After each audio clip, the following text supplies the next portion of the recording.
Aux abords de cet hôtel cossu de Lille, où logent les basketteurs américains, les gendarmes quadrillent le périmètre.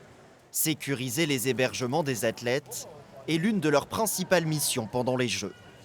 Le village olympique, qui accueille 20 délégations du monde entier, est survolé par un drone jour et nuit.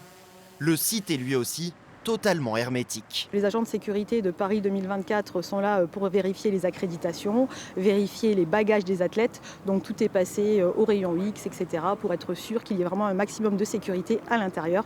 Et nous avons aussi des gendarmes à l'intérieur qui sont là pour assurer une présence permanente de sécurité au sein du site. Sécuriser les 500 sportifs présents dans la métropole lilloise et les escorter lors de chaque déplacement. Bien pris pour l'arrivée imminente de l'équipe d'Allemagne au stade Pierre-Mauroy. Jusqu'à 90 escortes peuvent être réalisées chaque jour par les 300 militaires mobilisés pour éviter toute exaction sur les bus transportant des athlètes. On a souhaité ne pas faire de différence entre l'ensemble des délégations. Toutes les délégations font l'objet d'escortes. De la première à la dernière délégation, chaque fois qu'elles se déplacent, elles font l'objet toutes du même niveau de sécurité. Même les États-Unis. Et même les États-Unis. L'autre défi, colossal, se concentre autour du grand stade.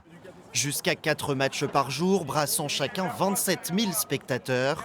Ce matin, quelques minutes avant la première rencontre, les supporters sont calmes et disciplinés.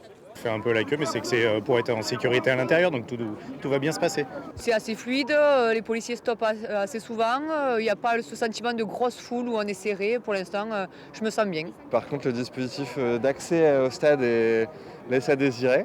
On va dire qu'on est les premiers, donc on sert de crash test. Au coup d'envoi, tous n'ont effectivement pas pu rentrer à temps. Le stade est rempli à 80%. Gérer les flux pour commencer chaque match à l'heure tout en assurant la sécurité des spectateurs. Un challenge immense pour les 1000 policiers déployés. Là, nous avons une plénitude d'engagement des effectifs depuis 7h à 2h du matin, pour vous dire un petit peu l'importance. La sécurité est là et doit être là, mais c'est avant tout une sécurité qui se veut de préserver l'esprit et la fête du sport olympique. Policiers, gendarmes, militaires, agents de sociétés privées.